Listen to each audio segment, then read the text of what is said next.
আশা করি সবাই ভালো আছো। আজকের দিনে তোমাদের ক্লাসে এসে ক্লাস করার কথা ছিল, কিন্তু করোনা সংক্রমণের হার বৃদ্ধি পাওয়ায় সেটা সম্ভব হচ্ছে না। তাই আমরা আবারও অনলাইন ক্লাসে ফিরে যাই।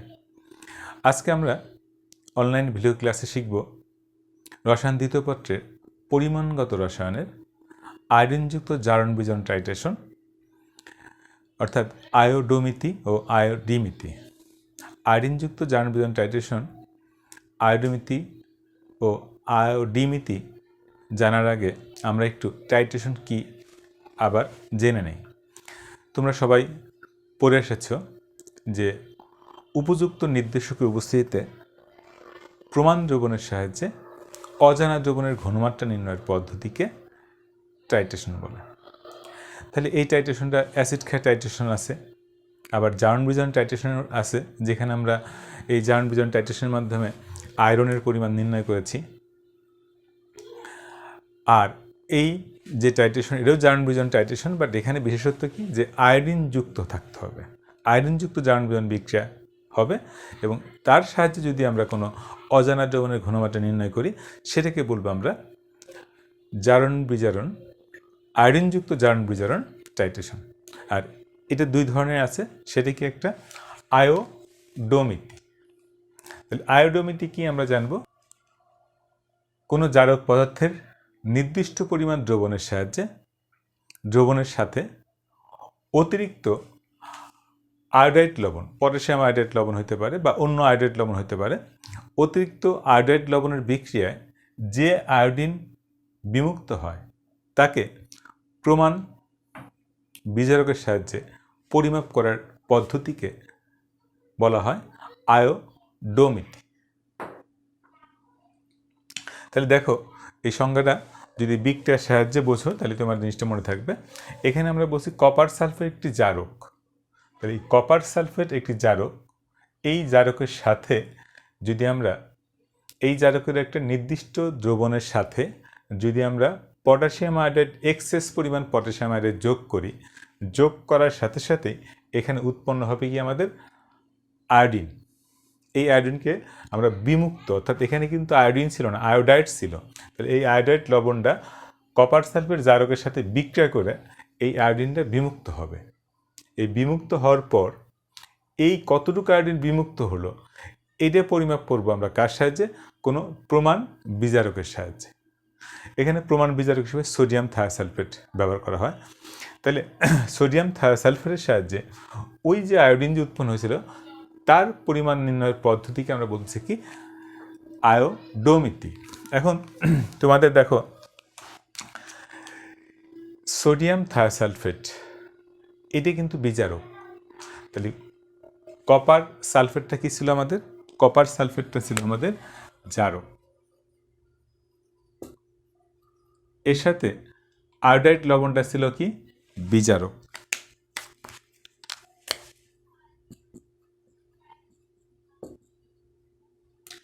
বিক্রিয়াকে যে উৎপন্ন করলো সেটা কি আমাদের জারক।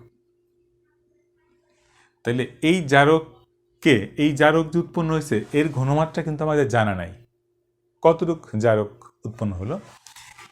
এই উৎপন্ন আয়োডিনকে আমরা তার পরিমাণ নির্ণয় করার জন্য এই যে বিজারক ইউজ করছি, এই বিজারকটা হলো কি প্রমাণ। প্রমাণ মানে কি, এর ঘনমাত্রা জানা। এর সাহায্যে ওই বিমুক্ত আয়োডিনের পরিমাণ নির্ণয় করার যে পদ্ধতি, সেটাকে বলছি আমরা আয়োডোমিতি। আমি সংজ্ঞা আবার বলতেছি, ভালো করে লক্ষ্য করো।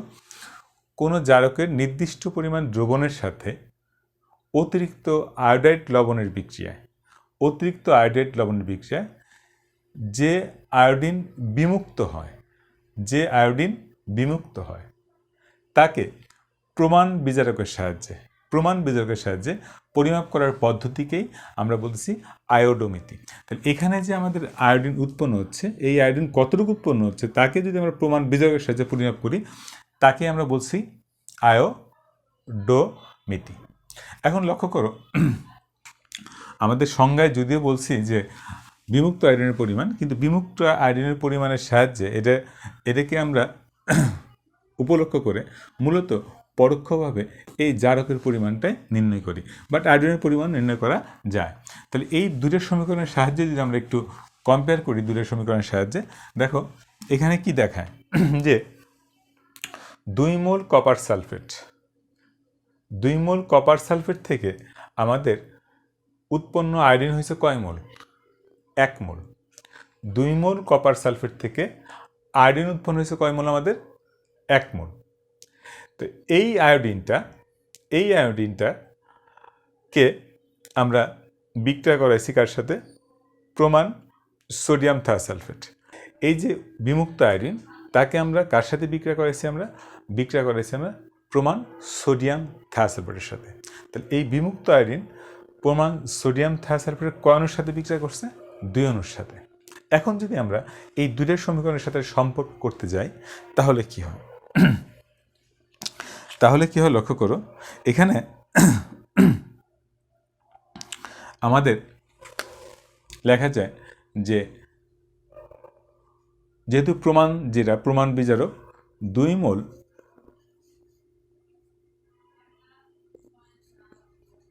সোডিয়াম থায়োসালফেট সমতুল্য 1 মোল আয়োডিন সমতুল্য, দেখো 2 মোল সোডিয়াম থায়োসালফেট সমতুল্য কয় মোল? 1 মোল আয়োডিন।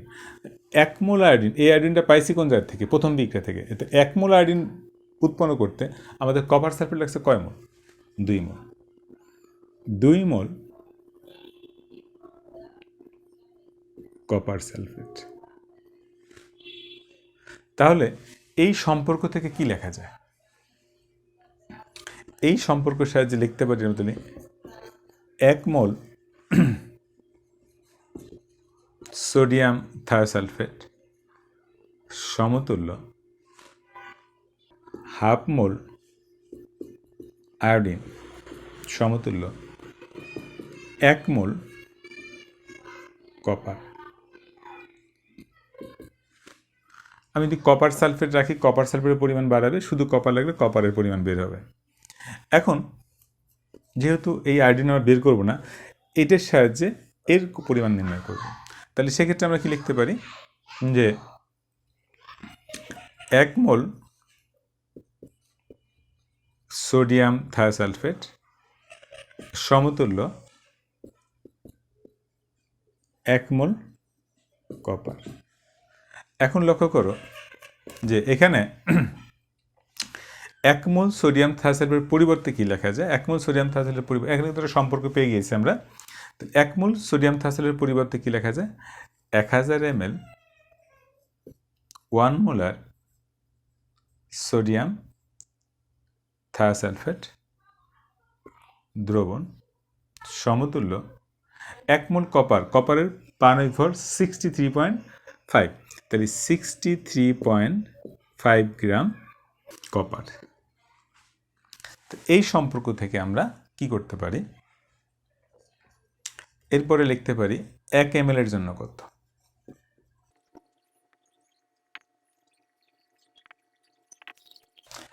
দেখো এই পর্যন্ত নির্ণয় করার পরে এখন বাকিটা আমরা এই টাইট্রেশনের চিত্র থেকে একটু বোঝাবো যে এই কাজটা আমরা কি একটা সম্পর্ক পেলাম। 1 ml 1 মোলার সোডিয়াম থায়োসালফেট দ্রবণ সমতুল্য এত গ্রাম কপার, অর্থাৎ কপারের সাথে সোডিয়াম থায়োসালফেটের একটা রিলেশন পাইলাম।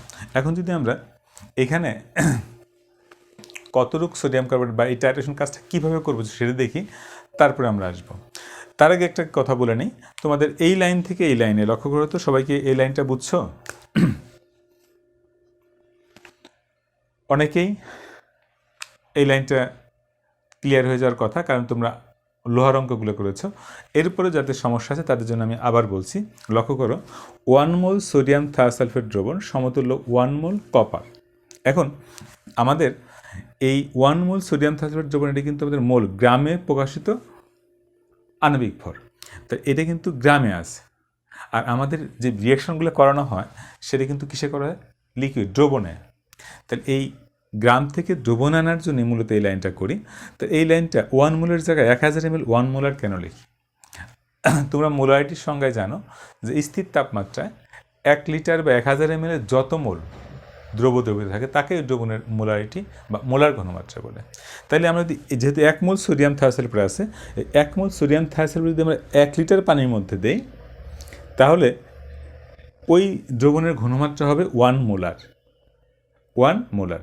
তাতে কি আমার সোডিয়াম কার্বনেট কমবে না বাড়বে? তাতে আমাদের কি সোডিয়াম থায়োসালফেট কমে যাবে না বেড়ে যাবে? মূলত সোডিয়াম থায়োসালফেট কমবেও না বাড়বেও না। আগেও 1 মোল ছিল, পরেও 1 মোল আছে। ডিফারেন্স কি? আগে ছিল 1 মোল অর্থাৎ গ্রামের হিসাবে ছিল, আর পরে আমরা দ্রবণে নিয়ে আসছি। পরে কিসে নিয়ে আসছি আমরা? দ্রবণে। এই কারণে যদি 1 মোল সোডিয়াম থায়োসালফেট থাকে তার পরিবর্তে 1000 ml 1 মোলার সোডিয়াম থায়োসালফেট দ্রবণ লেখা যায়। আবার যদি 2 মোল সোডিয়াম থায়োসালফেট থাকে তাহলে লেখা যাবে 1000 ml 2 মোলার সোডিয়াম থায়োসালফেট দ্রবণ। যেহেতু সংজ্ঞায় বলছে 1 লিটারে যত মোল থাকবে সেটাই তার মোলারিটি বা মোলার ঘনমাত্রা, সেই হিসেবে 1 মোল থাকলে 1 মোলার, 2 মোল থাকলে 2 মোলার, বাট কততে হিসাব করতে হবে? 1000 ml দ্রবণে। এটা গেল আমাদের এই লাইন। এখন দেখো এই যে সংজ্ঞা বললাম, এটা আমরা কিভাবে কাজ করি, কাজের ধারাটা কি? মূলত আমাদের একটা কপার সালফেটের দ্রবণ নেই। এখানে কি নেই আমরা? কপার সালফেট দ্রবণ। কপার সালফেটের দ্রবণ হালকা নীল বর্ণের দ্রবণ দেখা যায়। এই কপার সালফেট দ্রবণের মধ্যে যখন আমরা অতিরিক্ত পটাশিয়াম আয়োডাইড, অতিরিক্ত মানে কি, অ্যাকচুয়ালি কপার সালফেট যতটুকু থাকবে, যে পরিমাণে থাকবে, তার সাথে আমরা পটাশিয়াম আয়োডাইড যোগ করব যাতে পটাশিয়াম আয়োডাইড বিক্রিয়ায় কম না পড়ে।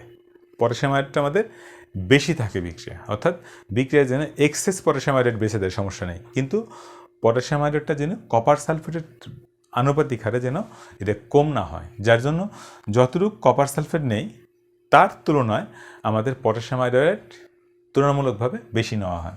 তাহলে অতিরিক্ত যদি এর মধ্যে আমরা পটাশিয়াম আয়োডাইড যোগ করার সাথে সাথে পটাশিয়াম আয়োডাইড দ্রবণটা হলো কি আমাদের একদম বর্ণহীন পানির মতো। আর কপার সালফেটের দ্রবণটা কি বলছি আমরা? কপার সালফেটের দ্রবণটা বলছি আমরা যে হালকা নীল বর্ণের একটা দ্রবণ আসে, তোমরা তুতে দেখছো সবাই ল্যাবে। এখন এই যে যোগ করার সাথে সাথে এদের মধ্যে বিক্রিয়া হয়, উৎপন্ন করে আয়োডিন। যখন উৎপন্ন করে, আয়োডিনের কালারটা কিন্তু ডিপ খয়েরি, এবং এই দ্রবণটার সঙ্গে সঙ্গে বিক্রিয়া করার পরে আয়োডিন উৎপন্ন, এবং আয়োডিনের কালারটাই, দ্রবণের কালারটাই চেঞ্জ হয়ে যায়, এটা খয়েরি বর্ণের কালার উৎপন্ন হয়ে যায়। যখনই আয়োডিন উৎপন্ন হয়, আয়োডিন উৎপন্ন হওয়ার সাথে সাথে আমরা তাহলে এখানে কতটুকু আয়োডিন উৎপন্ন হয় সেটা আমরা জানি না। এটা পরিমাপ করার জন্যই উপরে আমরা বুলেট নিচ্ছি। এই বুলেটের মধ্যে আমরা কি নিই? বুলেটের মধ্যে ব্যবহার করি সোডিয়াম থায়োসালফেট। এই দ্রবণটা কি দ্রবণ? প্রমাণ মানে কি? এই দ্রবণের ঘনমাত্রা জানা, ধরলাম আমরা এই দ্রবণের ঘনমাত্রা 0.1 মোলার আছে। কত মোলার আছে? 0.1 মোলার। যেহেতু প্রমাণ দ্রবণ, ধরলাম এই দ্রবণের ঘনমাত্রা জানা। তাহলে দেখো এখানে আমরা কনিক্যাল ফ্লাক্সের মধ্যে কি নিছি? কপার সালফেটের মধ্যে কি যোগ করলাম? Potassium iodide. যোগ করার সাথে সাথে কোন বিক্রিয়া ঘটলো? এই প্রথম বিক্রিয়াটা ঘটলো। প্রথম বিক্রিয়া ঘটার সাথে সাথে কি পাইলাম? আয়োডিন পাইলাম। এই আয়োডিন উৎপন্ন হওয়ার সাথে সাথে আয়োডিনের সাথে আয়োডিন কতটুকু উৎপন্ন হলো সেটা জানার জন্য আমরা উপর থেকে কী করি? এই ফোটায় সোডিয়াম থায়োসালফেট দ্রবণ যোগ করি। সোডিয়াম থায়োসালফেট দ্রবণ যোগ করি। তাহলে প্রথমে যে দ্রবণের আয়তন ছিল, ধরো দাগটা থাকে এখান থেকে শুরু করি 0 ml। যোগ করার পরে আয়োডিন দ্রবণ কিন্তু আমাদের গাঢ় দ্রবণ উৎপন্ন হয়। যখন যোগ করা হয়, যোগ করতে একসময় দেখা যায় এই দ্রবণের কালারটা একটু হালকা বা হলুদ বর্ণের একটু হালকা হলুদ বর্ণের দ্রবণ হচ্ছে। যখন হালকা হলুদ বর্ণের দ্রবণ হয় তখন আমরা কি করি? তখন এর মধ্যে যোগ করি নির্দেশক স্টার্চ। আমরা প্রথমে কিন্তু স্টার্চ যোগ করব না, কারণ প্রথমে যদি স্টার্চ যোগ করি, স্টার্চের সাথে ওই আয়োডিন একটা কমপ্লেক্স কম্পাউন্ড গঠন করে ফেলে, সেক্ষেত্রে আমাদের সমাপ্তি বিন্দুতে নির্ণয় করতে সমস্যা হয়। যার জন্য যখন যোগ করতে করতে এর দ্রবণের কালারটা আমাদের কি হবে? হালকা হলুদ কালার হবে। আগে ডিপ খয়েরি ছিল বলছে, এটা যোগ করতে তার সাথে হালকা হলুদ কালার চলে আসবে। তখন আমরা তখন আমরা কি করব, এই ফোটায় ফোটায় সোডিয়াম থাইসালফেট যোগ করব। যোগ করার পরে স্টার যোগ করব। স্টার যোগ করার পরে যখন কালারটা স্টার যোগ করার পরে সেটা আবার কী হবে, কালো বা বেগুনি কালার হয়ে যাবে। যখনই বেগুনি কালার হবে, এই দ্রবণটা টোটালটাই বেগুনি কালার হয়ে যাবে, তখন ফোটায় ফোটায় আস্তে আস্তে যোগ করলে একসময় দেখা যায় এই টোটাল দ্রবণটা বর্ণহীন হয়ে যাবে। যখন বর্ণহীন হয়ে যাবে তখন আমরা সঙ্গে সঙ্গে এটি স্টপ করে দেব। স্টপ করে দেওয়ার পরে এখানে আমরা দেখব যে এখানে শেষে এখান থেকে এই পর্যন্ত আসছে। তাহলে শুরু হয়েছিল কত থেকে, আমাদের শুরু হয়েছিল 0 থেকে, আর শেষ হয়েছে কোথায়, এইখানে। ধরো এখানে আমরা দাগ দিয়ে মিলে দেখব, ধরলাম এখানে কত ml লাগতেছে আমাদের, XML। তাহলে এখানে যে copper sulphate plus potassium iodide বিক্রিয়ায় যে আয়োডিন উৎপন্ন হয়েছে, ওই আয়োডিনকে আমাদের টাইট্রেট করতে সোডিয়াম থায়োসালফেট লাগছে XML, যার ঘনমাত্রা 0.1। আমি ধরে নিয়েছি 0.1 মানে প্রমাণ দ্রবণ যার ঘনমাত্রা জানা। এখন যে ক্যালকুলেশনটা আমরা দেখলাম, এই সম্পর্ক থেকে যদি বলি 1 ml 1 মোলার সোডিয়াম থায়োসালফেটের জন্য কপার হয় এতটুকু, তাহলে এখানে কত ml লাগছে আমাদের, এখানে লাগছে আমাদের XML কত মোলার লাগছে আমাদের, 0.1 মোলার সোডিয়াম থায়োসালফেট দ্রবণ। তাহলে কত হবে, 63.5 ইন্টু কত হবে, X ইন্টু 0.1 ডিভাইড বাই 1000, এত গ্রাম কপার। তার মানে লক্ষ্য করো, যদি আমরা শুধুমাত্র এখানে এই এক্সের মানটা জানি, এই এক্সের মানটা যদি আমরা জানি, এর ঘনমাত্রা যদি দেওয়া থাকে, এর সাহায্যে আমরা এই দ্রবণের মধ্যে, আমাদের এই দ্রবণের মধ্যে কতটুকু কপার আছে বের করতে পারবো। আর যদি এখানে কপার সালফেট পুরাটা নিতাম, যদি কপার সালফেটই রাখতাম, তাহলে এখানে বের করতাম কতটুকু কপার সালফেট আছে। এই যে পদ্ধতি, এটাকে বলি আমরা আয়োডোমিতি। কি বলি আমরা, আয়োডোমিতি। এখন দেখো আয়োডিমিতি, দেখো লক্ষ্য করো, এখানে ছিল আয়োডো ওকার, আর নাকি আয়োডি রস্মিকার, তাহলে আয়োডিমিতি। তাহলে আয়োডিমিতি যখন হবে তাহলে কী হবে, যে প্রমাণ আয়োডিন দ্রবণ দ্বারা কোনো বিজারকের ঘনমাত্রা নির্ণয়ের পদ্ধতিকে আমরা কি বলি, আয়োডিমিতি। প্রমাণ আয়োডিন দ্রবণ দ্বারা কোনো বিজারকের ঘনমাত্রা নির্ণয়ের পদ্ধতিকে আমরা কি বলি, আয়োডিমিতি। এখানে আমাদের প্রমাণ আয়োডিন দ্রবণ কোনটা, আমাদের প্রমাণ আয়োডিন দ্রবণ, অর্থাৎ এখানে কিন্তু আমাদের আয়োডিন যে দ্রবণটা ছিল, এই দ্রবণের ঘনমাত্রা আমরা জানতাম না, কিন্তু এখানে আয়োডিনটাই প্রমাণ, আয়োডিনটাই কী দ্রবণ, প্রমাণ। আর এর সাহায্যে এই সোডিয়াম থায়োসালফেটটা যদি অজানা হয়, এখানে যেরকম সোডিয়াম থায়োসালফেট আমাদের জানা ছিল, কিন্তু এখানে সোডিয়াম থায়োসালফেটটা যদি অজানা হয় আর আয়োডিনটাই যদি প্রমাণ হয়, তাহলে এই যে সিস্টেম, এই যে টাইট্রেশন করার যে সিস্টেম, সেটাকে আমরা বলি কি, আয়োডিমিতি। এখন আমরা যদি বলি যে এটার সিস্টেম কি, এটার সিস্টেম, এবং এখানে আমরা কি করছি, এখানে আমরা বুলেটের মধ্যে কি নিয়েছি, সোডিয়াম থায়োসালফেট, কিন্তু এখানে আমরা এই আয়োডিনটাকে আমরা কিসে নেই, বুলেটে নেই। ধরো এখানে আমরা আয়োডিনের দ্রবণ নিলাম, প্রমাণ আয়োডিন দ্রবণ,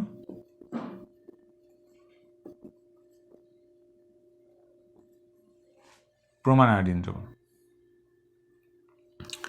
আর এখানে নেব সোডিয়াম থায়োসালফেট।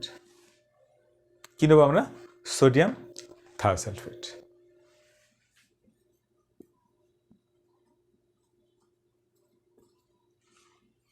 এর সাথে যোগ করব কি, স্টার্স। লক্ষ্য করো এখানে কিন্তু স্টার্স সোডিয়াম থায়োসালফেট যোগ করার কিছুক্ষণ পরে, মানে শেষের দিকে যোগ করছি আমরা স্টার্স, কিন্তু এখানে না, সোডিয়াম থায়োসালফেট যোগ করেই তার মধ্যে কি যোগ করব, স্টার্স যোগ করব। যোগ করার পরে আমরা ফোটায় ফোটায় উপর থেকে কি যোগ করব, আয়োডিন যোগ করব। এখানে প্রথমে যে দ্রবণটা মিশ্রণটা থাকবে সেটা থাকবে বর্ণহীন, অর্থাৎ সাদা, স্টার্স একটু ঘোলা ঘোলা থাকে, বাট সাদা কালার থাকবে। এখন এর মধ্যে যখনই আমরা আয়োডিন যোগ করব, আয়োডিনের ড্রপটা যেখানে পড়বে সেখানে একটু বেগুনি কালার হবে, আবার ঝাঁকি দেবো চলে যাবে। এভাবে আস্তে আস্তে যোগ করতে একসময় কী হবে, একসময় দেখা যাবে যে এই দ্রবণটা কী হয়ে গেছে, আমাদের বেগুনি কালার হয়ে গেছে। এই দ্রবণটা কী হয়ে গেছে আমাদের। তারপরে এখানে আমরা আয়োডিন যোগ করব, যোগ করতে একসময় কী দেখব, এই দ্রবণটা বর্ণহীন থেকে মানে সাদা থেকে এটা কী হয়েছে আমাদের বেগুনি কালার হয়ে গেছে। ডিপ বেগুনি কালার হয়ে যায়। হয়ে গেলে আমরা কি করব, স্টপ করে দেব। এবং স্টপ করে দিয়ে এখানেও তার আয়তনটা আমরা নির্ণয় করব।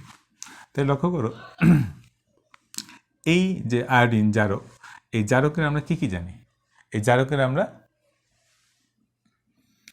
ঘনমাত্রা জানি, আয়তন জানি, আর এর কি জানি, এর একটা নির্দিষ্ট আয়তনের দ্রবণ নিয়েছি আমরা, নির্দিষ্ট আয়তনের দ্রবণ মানে আয়তন জানি, বাট এর ঘনমাত্রা জানি না। তাহলে ওই সমীকরণ থেকে আমরা কি লিখতে পারি, যেটা টাইট্রেশন নর্মালি তোমরা করে আসছো, সেটা কী হবে যে এই বিকটা থেকে লেখা যায় মোল সংখ্যা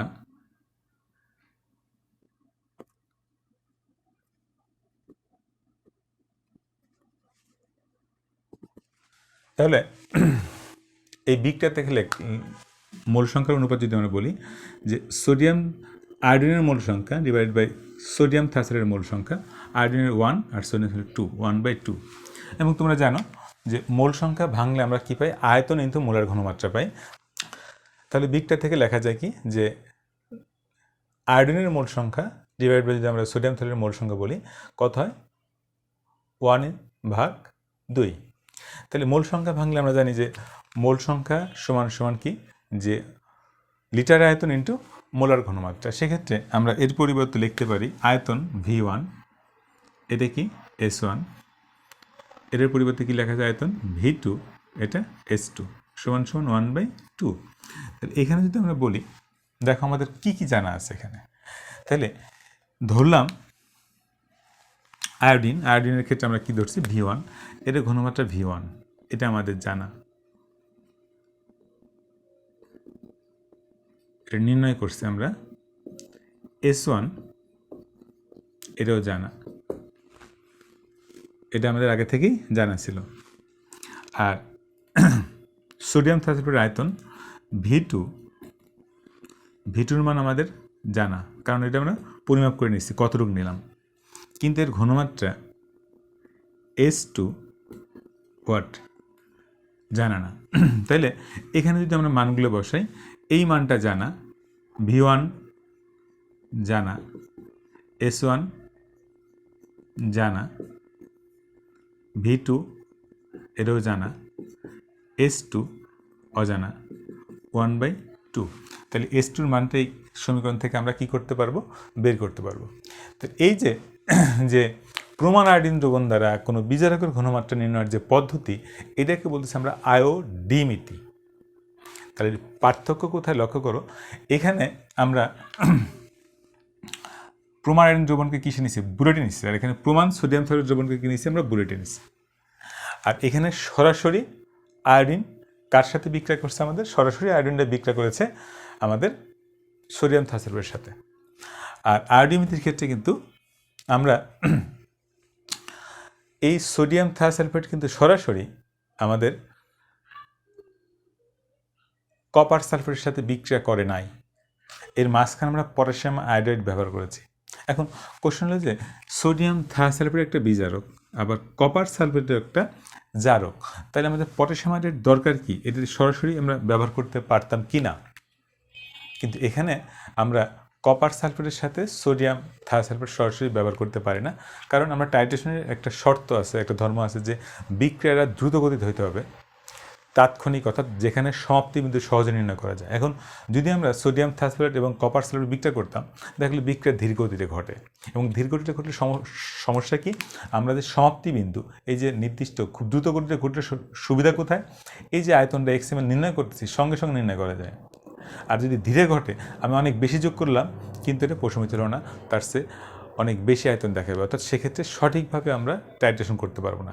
টাইট্রেশন করার শর্তের মধ্যে একটা গুরুত্বপূর্ণ শর্ত যে বিক্রিয়া খুব দ্রুত হইতে হবে। যেমন তোমরা জানো দুর্বল অ্যাসিড দুর্বল ক্ষার দ্বারা কিন্তু আমরা টাইট্রেশন করতে পারি না, তাদের মধ্যে বিক্রিয়া অনেক ধীরে ঘটে, তাই এখানে কোনো নির্দেশকও কাজ করে না এবং ওর সাহায্যে বিক্রিয়া করানো যায় না।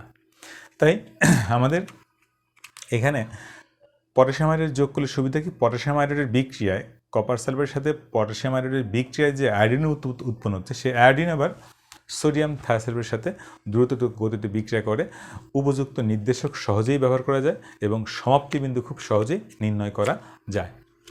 আশা করি তোমরা এই আয়ো ডোমিতি এবং আয়ো ডিমিতির মধ্যে পার্থক্য বুঝতে পেরেছ। গাঢ় সালফ্রিক অ্যাসিডের দ্রবণের মধ্যে যার আয়তন দেওয়া আছে 50 ml। এরপরে দেওয়া আছে যোগ পটাশিয়াম আয়োডাইড, অর্থাৎ এই দ্রবণের মধ্যে আমরা যোগ করব কি, পটাশিয়াম আয়োডাইড। এরপরে যে মিশ্রণ হবে তার সমতুল্য, অর্থাৎ এই দুটো মিশ্রণের সমতুল্য, অর্থাৎ টাইট্রেশন করে প্রশমিত করতে আমাদের সোডিয়াম থায়াসালফেট লাগবে 100 ml 0.2 মোলার, 100 ml 0.2 মোলার। এখন আমাদের কোশ্চেন হলো যে উদ্দীপকের কপারের নমুনায় ভেজালের শতকরা পরিমাণ বের করো। তাহলে ফার্স্টেই আমাদের যে জিনিসটা, 1 নং পাত্রে কপার যদি আমি সালফ্রিক অ্যাসিডের মধ্যে যোগ করি তাহলে এখানে একটা বিক্রিয়া সংঘটিত হয়। তবে মনে রাখতে হবে না, সালফ্রিক অ্যাসিডটা অবশ্যই কী হতে হবে, গাঢ়, কারণ লঘু সালফ্রিক অ্যাসিডের সাথে কপার বিক্রিয়া করে না। সেক্ষেত্রে সে বিক্রিয়াটা কী দ্বারা আমরা দেখব, সে বিক্রিয়াটা দাঁড়াবে কপার প্লাস গাঢ় সালফ্রিক অ্যাসিড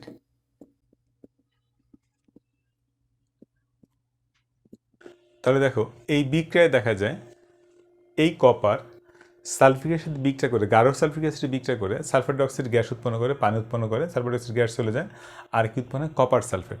তখন এই দ্রবণটা মূলত কি এক্সেস সালফেটে থাকতে পারে, কিন্তু এখানে দ্রবণের মধ্যে কি থাকে আমাদের, কপার সালফেট।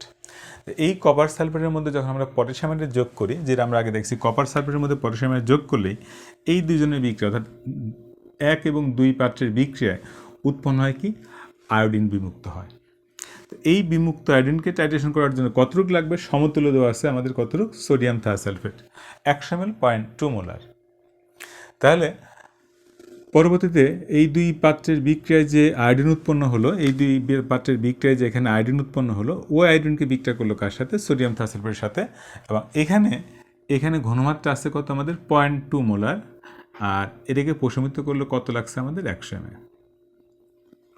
এখন তোমরা যদি মূলনীতিটা বুঝে থাকো তাহলে আমরা ঠিক আগের মতোই এই বিক্রিয়ায় কপার সালফেট পাইলাম, ওই কপার সালফেটের সাথে পটাশিয়াম আয়োডাইড বিক্রিয়া করে উৎপন্ন করলো কিউপ্রাস আয়োডাইড প্লাস কি আয়োডিন বিমুক্ত হলো, ওই আয়োডিন বিক্রিয়া করলো কার সাথে আমাদের সোডিয়াম থায়াসালফেট, যার ঘনমাত্রা এবং আয়তন আমরা সব জানি। এরপরে আমরা লিখলাম আগের মতো যে 2 মোল সোডিয়াম থায়াসালফেট সমতুল্য 1 মোল আয়োডিন, আর 1 মোল আয়োডিন আমরা উৎপন্ন করছে কয় মোল থেকে, 2 মোল কপার সালফেট থেকে। তাহলে 2 মোল সোডিয়াম থায়াসালফেট সমান 1 মোল আয়োডিন সমান 2 মোল কপার সালফেট। তাহলে 1 মোল সোডিয়াম থায়াসালফেট সমান হাফ মোল আয়োডিন সমান 1 মোল কপার আয়ন। যেহেতু কপারের পরিমাণ বাই করতে বলছে তাই কপার নিলাম আমরা। এরপরে 1 মোল সোডিয়াম থায়াসালফেট সমান 1 মোল কপার, মাঝখানে আয়োডিন দরকার নাই, বাদ দিলাম। 1 মোলের পরিবর্তে 1000 ml 1 মোলার সোডিয়াম থায়াসালফেট দ্রবণ নিলাম। কেন নিলাম আমরা বুঝাইছি। আর যেহেতু কপারের পরিমাণ বাই করব, তাই এখানে কিন্তু আমরা লিখতে পারতাম যে 1000 ml 1 মোলার কপার, কিন্তু আমাদের তো আয়তন বাই করতে বলে না, বাই করতে বলছে কপারের পরিমাণ কত বা ভেজাল কত, তাই আমরা 63.5 গ্রাম কপার নিলাম। এখন 1 ml এর জন্য ভাগ করছি। এখন এক্সের জায়গায় দেখো, আমরা যে মূলনীতি যে দেখাইছি, এক্সের জায়গায় কত লিখবো আমরা, এক্সের জায়গায় লিখবো আমরা কত ml আছে আমাদের, 100 ml, আর এখানে কত, 2 মোলার। তাহলে দেখো এখানে আমরা কি লিখবো, তাহলে